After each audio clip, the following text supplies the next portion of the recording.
estoy aquí porque me han encargado, y es un honor para mí, presentar, para quien no la conozca, a Alicia Alonso Goicolea. Alicia es licenciada en Filosofía y Letras, diplomada en Ciencias Bíblicas y además conoce profundamente Tierra Santa y actúa como ve allí. Para los que tenemos el privilegio de conocerla y de haberla escuchado, poco más os puedo mencionar. Para el resto, deciros que es una muy querida colaboradora de la Hermandad, que toda la ciudad tuvo la oportunidad de escucharla en el encuentro glorioso del Domingo de Resurrección del año 2006, en sus palabras que, como siempre, fueron de alegría y de optimismo. De la pasión y la verdad que transmite al hablar del resucitado, no os tengo que decir nada porque enseguida lo vais a comprobar vosotros mismos. Además, me gustaría subrayar que Alicia es una mujer coherente y consecuente con lo que transmite. Es una mujer generosa y solidaria, que da lo que tiene y lo que no, y que se considera una privilegiada de la vida y piensa que tiene que compartir todo esto con los demás. Entonces, vamos a aprovechar esta oportunidad que tenemos de escuchar a esta mujer que sobre todo estudia la Biblia y la sabe transmitir, que la entiende y que nos transmite su mensaje de una manera esperanzadora y de alegría. Muchas gracias, Marta, por tus palabras y sobre todo muy agradecida a la Hermandad de Cristo Resucitado, que ha depositado su confianza en mí para, por lo menos, dar la primera ponencia en este Congreso Regional de Cofradías de Semana Santa. El tema de la resurrección es un tema muy amplio.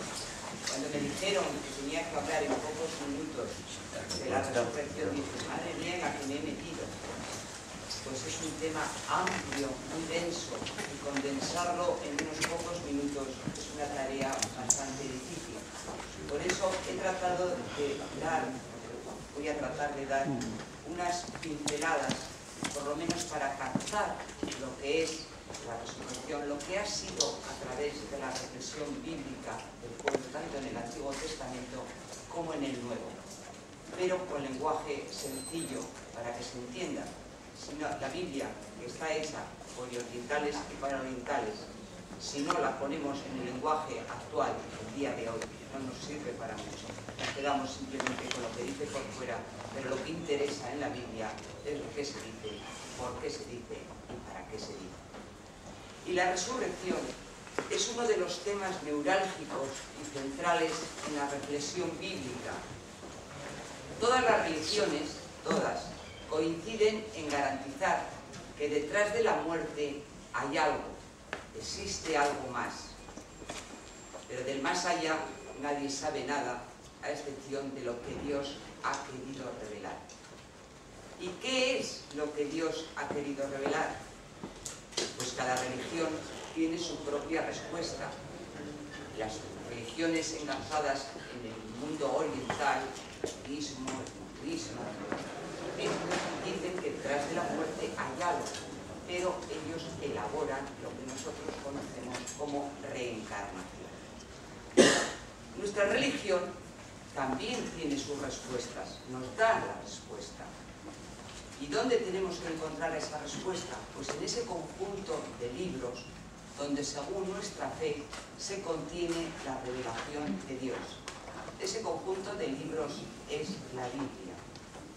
Pero hay que tener en cuenta que la Biblia tardó en escribirse unos 1000 años. Por lo tanto, la mentalidad de la gente ha ido evolucionando. Y las preguntas que la gente se hace, que las personas se hacen, y las respuestas que se dan, también son distintas. Producto siempre de esa evolución normal de la mentalidad de la gente.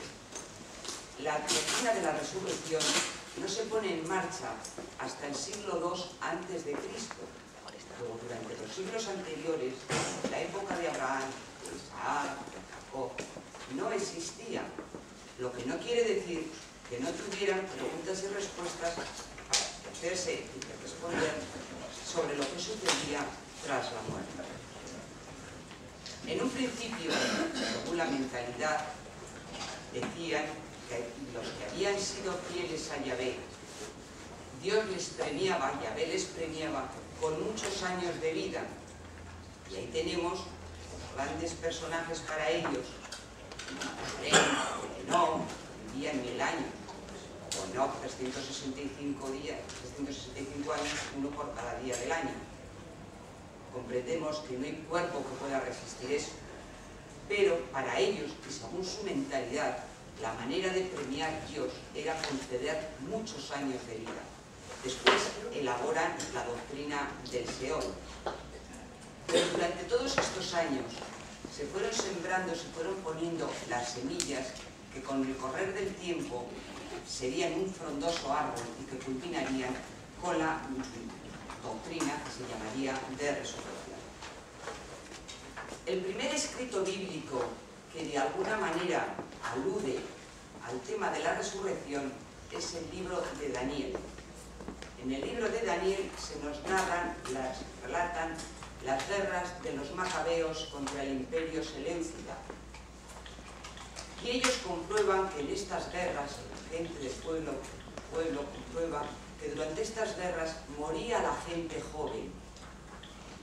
Esto entraba un poco en conflicto con lo que ellos pensaban, porque si ellos que eran fieles a Yahvé morían en estas guerras y sus enemigos morían ancianos, ¿dónde está la justicia de Yahvé? ¿Dónde está la justicia de Dios? ¿En qué consiste este premio? El autor del libro de Daniel les dice: no os preocupéis, trata de serenar al pueblo. No os preocupéis, porque aunque ahora veáis que estáis muriendo jóvenes, llegará el día en que Yahvé se meta con los enemigos y vosotros tendréis vuestro premio. Y les dice una de las frases que por primera vez apunta lo que será la resurrección, la tesis de la resurrección. Muchos de los que descansan en el polvo de la tierra se despertarán. Esto se puede decir que es el primer apunte de la doctrina de la resurrección. El libro segundo de los Macabeos, que está escrito unos 50 años después que el libro de Daniel, ya clarifica un poco más el tema. Va describiendo cómo cada uno de los 7 hermanos macabeos va muriendo. Pero el autor pone en labios de estos hermanos frases que pueden considerarse ya tesis resurreccionistas. El segundo hermano, al morir, le dice: tú, criminal, nos privas de la vida presente, pero el Rey del mundo nos resucitará a una vida eterna. El cuarto hermano, también reincide en el tema, dice: es preferible morir a manos de los hombres con la esperanza que Dios otorga de ser resucitado por él. El autor, pues, del libro de Daniel y del libro de los Macabeos señalan que los justos, aunque bajen a las profundidades del Seol, luego apuntaremos lo que es el Seol, aunque bajen a las profundidades del Seol, volverán a vivir. De ahí arranca la teoría de la resurrección. Se encuentra en una forma embrionaria todavía, pero nada hay en un árbol que no esté en las semillas. Otra de las visiones de la resurrección dentro del Antiguo Testamento nos la presenta el libro de la sabiduría, que es el último libro que se escribió en el Antiguo Testamento, en torno al año 50 a.C. Su autor, a los judíos creyentes de Alejandría, les presenta también el destino de los justos. Los hombres, si han sido honrados con Dios, recibirán tal fuerza, tal ayuda, que de algún modo continuarán viviendo. El pueblo judío, pues, a fuerza de hacerse preguntas y con la fuerza de Dios que actúa, fue encontrando respuestas, y así la doctrina de la resurrección fue tomando cada vez más consistencia.